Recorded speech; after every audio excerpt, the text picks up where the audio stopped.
I tried to collect a remittance payment. I couldn't do it. The ATM didn't work. It was a lot of dirt roads, and it was sad. It just wasn't a lot of hope. I gave talks. I talked to the kids. I told them, man, we got this. Bitcoin's here. We got this. And I'll tell one story. There's a guy, his name's Chimbera, and I spent a few days with them. It was my first week there. He sat me down, and he said, you know, my grandfather was a fisherman, and my dad was a fisherman, and I thought I was going to be a fisherman. I'm not like you. You got a Chase bank account. You get a debit card. I fish. Nothing more, nothing less. Until Bitcoin, man. Like, I got hope. I scan the same QR codes you do. When Bitcoin goes up 10%, Michael Saylor makes a lot of money. So do I. So do I. Chimbera's never had a bank account, but he's got a Bitcoin wallet. Chimbera's never had a savings account, but he's got a hardware wallet.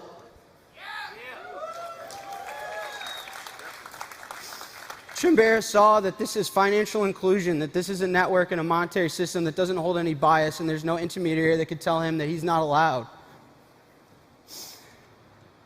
And we did something amazing here. And we were onboarding 20,000 Salvadorans a day, and most of them didn't have bank accounts. And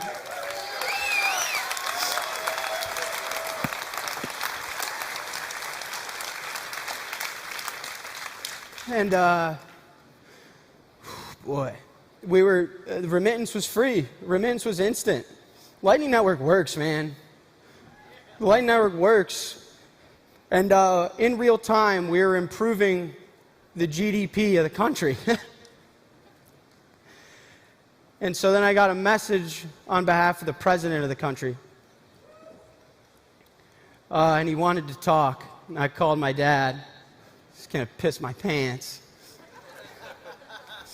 But we talked. This guy's name is Yusuf. And we talked about life.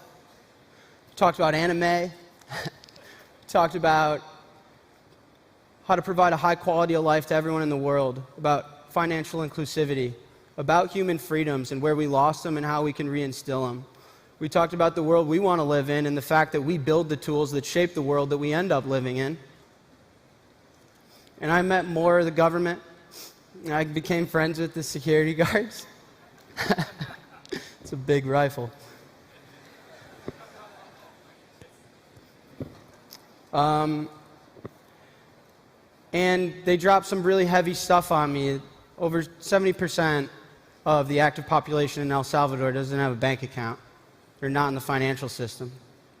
They had a huge problem of financial inclusivity and providing their citizens with basic human freedom.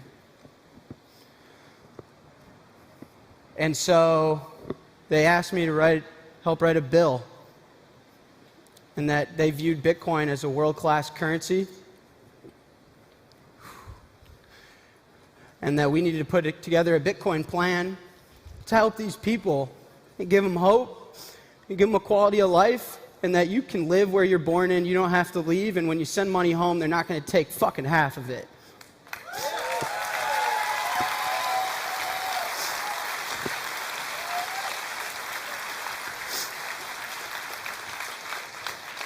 And I worked really hard, and I lived there, and I got to know the community, and I made friends that I hope will be at my wedding someday.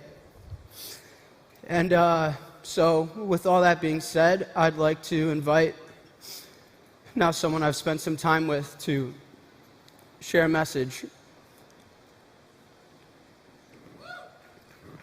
My name is Nayib Bukele, and I'm president of El Salvador. Great ideas are beautiful and have great power. But like most beautiful things, they can also be more fragile than we think. When I was a kid, we thought about the future and we were delighted by its possibilities. We couldn't wait for it to happen and be part of its creation. But now, ask almost anyone what they think about the future and they will say something along the lines of nuclear war, climate catastrophe, hunger, pestilence, the death of life. We didn't take care of the beautiful idea that we create our own future, that we as humanity can do almost anything that we imagine. Our ingenuity, what separates us from other species. In El Salvador, we are trying to rescue this idea and start the design of a country for the future, using the best ingredients that makes us who we are, while using sensibility to find the best examples of ideas from history and around the world. I believe Bitcoin could be one of these ideas. That is why next week, I will send to Congress a bill that will make Bitcoin a legal tender in El Salvador. In the short term, this will generate jobs and help provide financial inclusion to thousands outside the formal economy.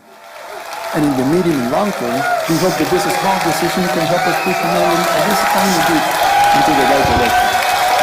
I enjoy politics to leave a legacy for my country.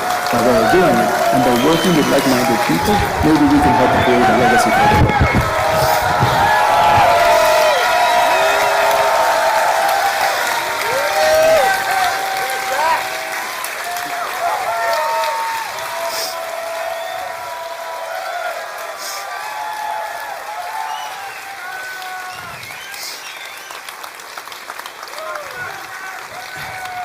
He got me a gift.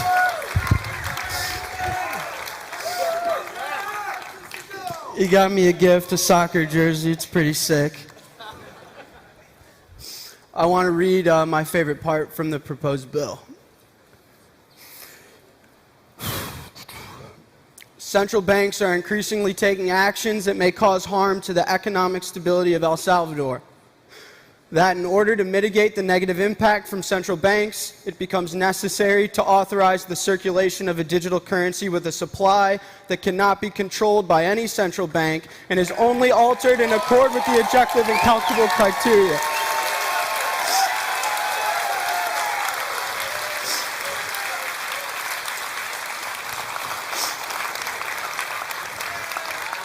So as of now, El Salvador is set to be the first Bitcoin country and the first country to make Bitcoin legal tender and treat it as a world currency and have a Bitcoin on their reserves.